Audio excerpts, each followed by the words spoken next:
And welcome, welcome, welcome. This is Peter Winnick. I'm the founder and CEO of Thought Leadership Leverage.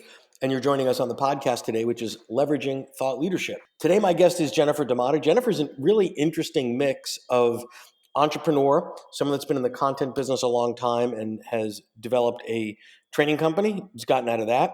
She's been on the board and is on the board of a couple of large companies. She's a speaker. She's a consultant. And prior to that, she was in the Army. So here we go, Jennifer. Let's dive in. How are you today? Hi, I'm doing great. Glad to be here. So as I was reading through your bio, getting prepared for today's show, it confirmed most of my suspicions that, thought leadership and being in the content space is not does not typically follow a logical or linear path. Could you tell us how did you get here? Yeah. Well, especially with e-commerce, right? Right. I've started in e-commerce when I don't think any of us really knew what was going on. I certainly didn't know what was going on in the mid 90s. And I'm so lucky to have joined, but I think there was a lot of dealing with it from being in a very ambiguous kind of environment and making up your own business model and content and figuring it out from there, which, has really taught me, I guess, how to be a little bit more courageous, how to just go with the flow, how to figure out things from a different perspective. And even, as far as building teams and building business models, you're starting from a blank sheet of paper, which, some people can't do, but I found it very exciting. It really was, kind of the ultimate challenge to kind of grow up and grow my career through e-commerce and digital. And now that I've done that through a variety of retailers, from specialty retailers to big box retailers, I now consult and I'm able to do that at more rapid speed with much more clients all at the same time, is continue to educate as many people as I can on digital and e-commerce, which there's still a whole world out there of people who just don't understand that area as much as I would hope that they would. Right. So your thought leadership is obviously pretty specific in terms of its area that it covers, and therefore the people that you serve.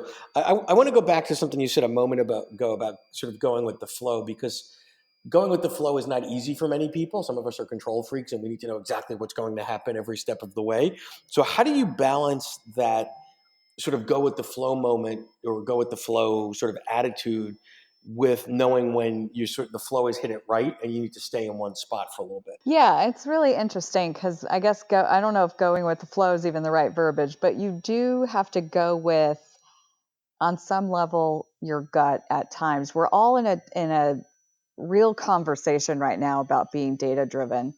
But the reality is a lot of stuff doesn't come with data. And you have to get more used to your gut telling you something and potentially validating it with data or not, and being okay with that. The other thing is knowing how to mitigate risk, is a little bit of how can I best learn what's going to happen in as short a period of time with as little cost as possible to the situation.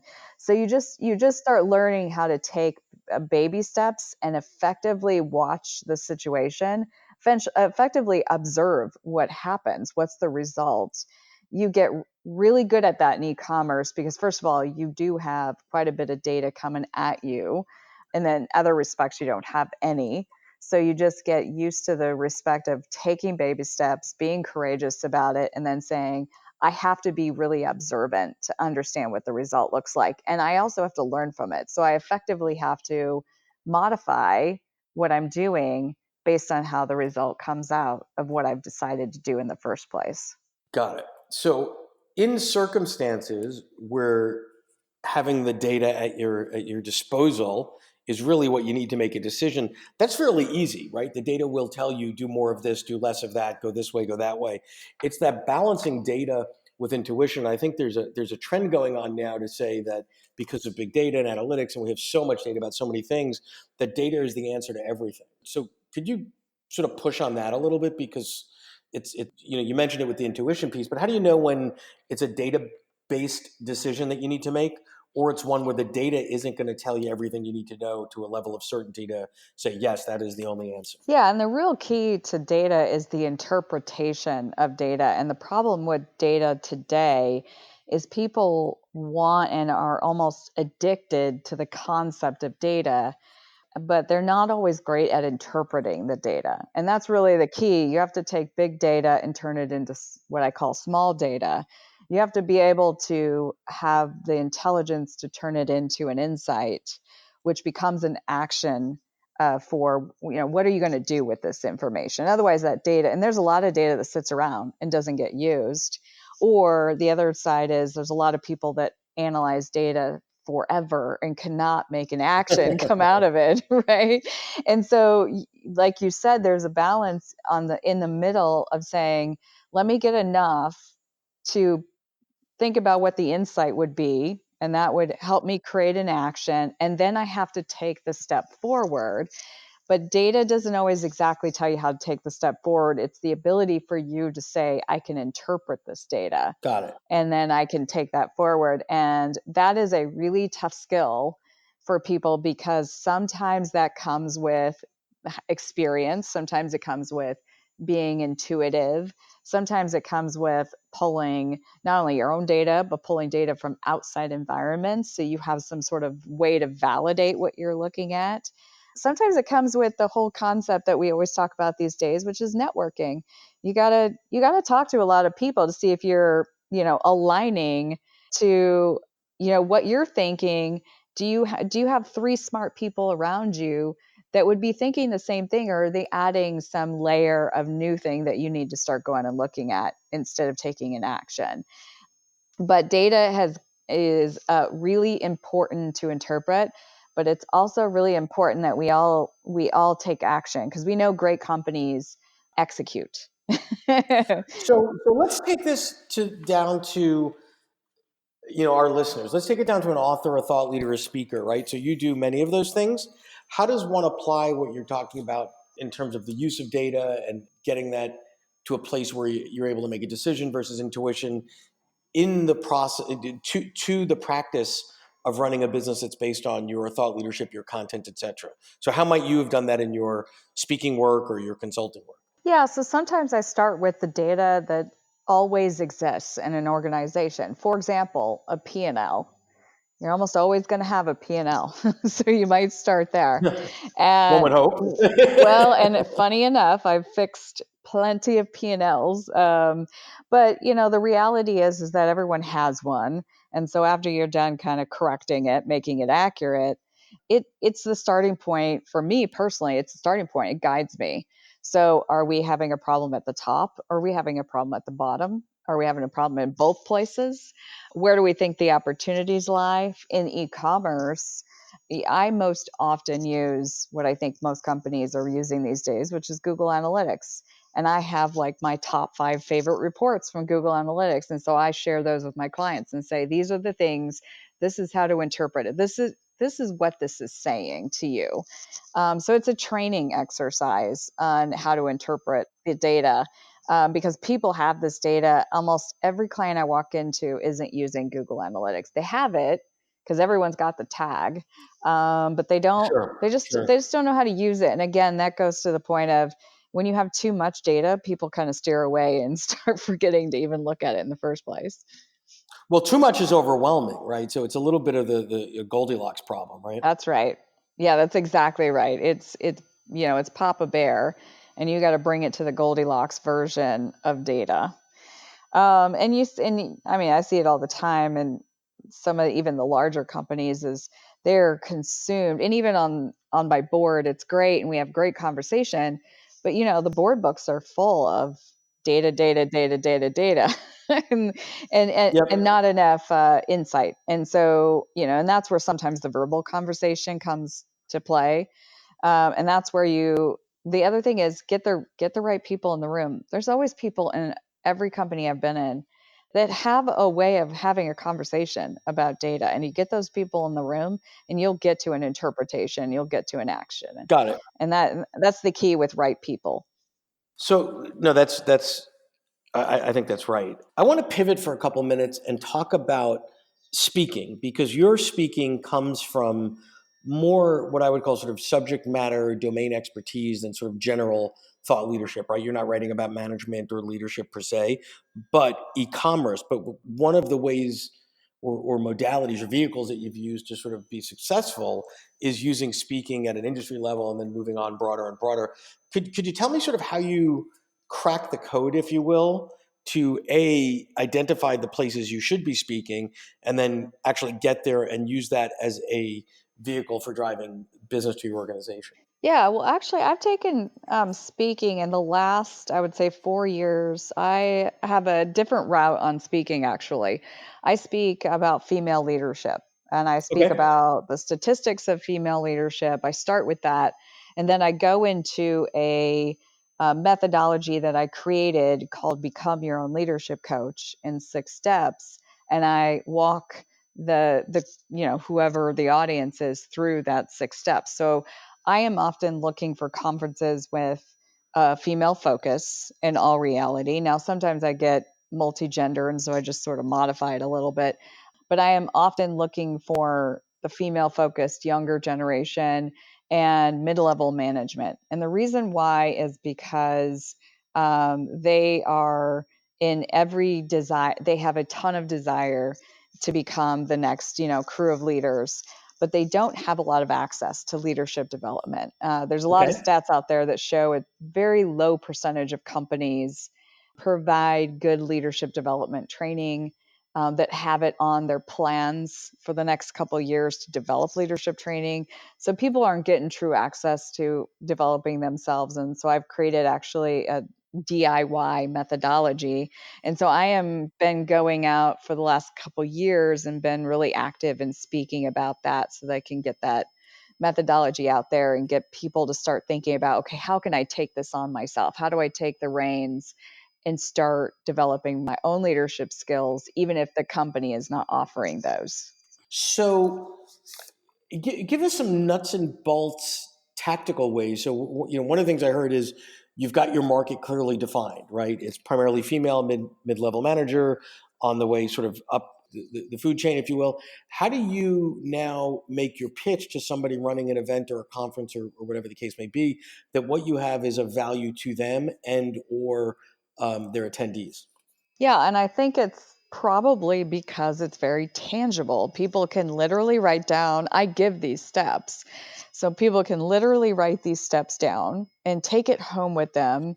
They can do some of that work right there and then. Sometimes we're doing the work building out their SMART goals. Sometimes but literally the 6 steps I'm going through. So there's tangibility. So there's a huge value when somebody is not just speaking conceptually and in the abstract. But when you're speaking about something that you're giving a ton of value to in tangibility, the events, they do like that. You can pitch directly to whoever's organizing the conference that this is not about motivation, this is not theoretical, but at the end of our 1 hour, whatever the brief time is together, bang, bang, bang, this is exactly what they're going to walk out Yeah, exactly. Yep, and they love that. with. Okay. And so that's really been the way that I pitch it per se.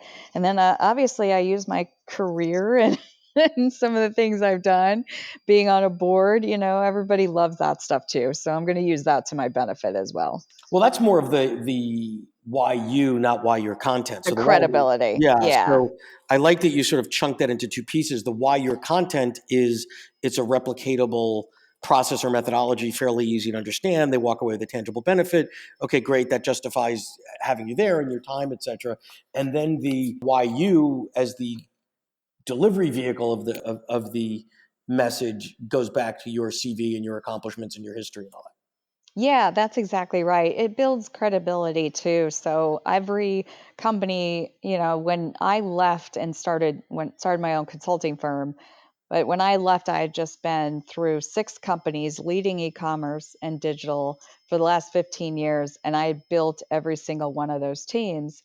And I pride myself on the fact that, growing and developing people is probably what my greatest skill set is and is the greatest contribution to the triple digit aggressive growth that I created for these businesses through developing people.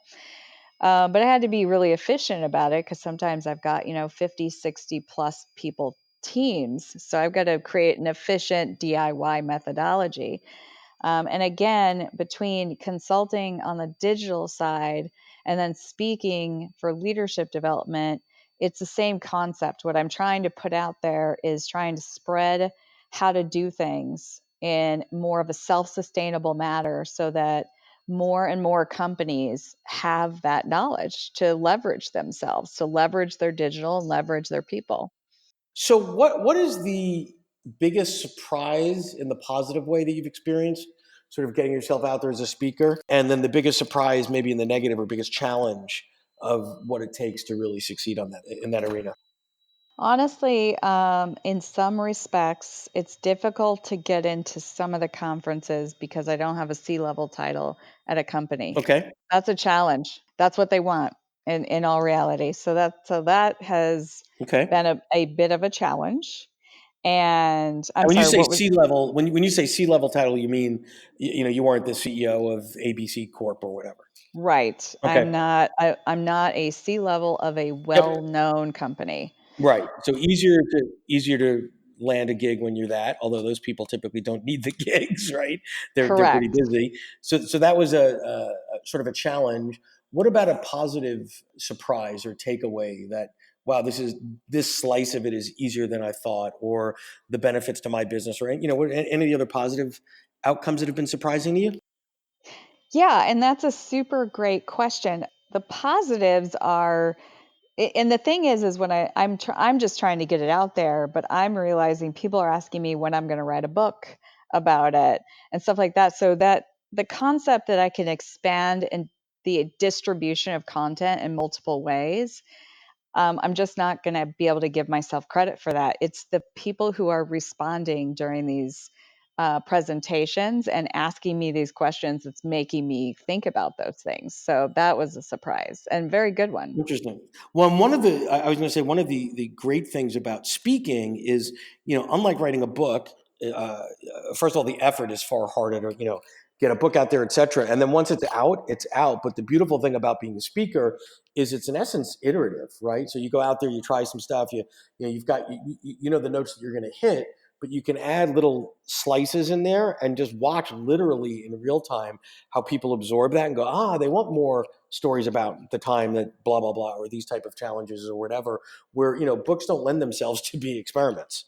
That's right. If you really integrate the audience into the conversation, you ask questions during your presentation, you are looking around at the body language, you can start to understand, tweak, hone, perfect your message to the point where, you get it really ready for a book because you're right, you can't get a lot of feedback with the book and it's done by then versus I am getting this really prepared and I'm seeing some responses to things that I need to make sure I can respond to in the book so that it's fully prepared.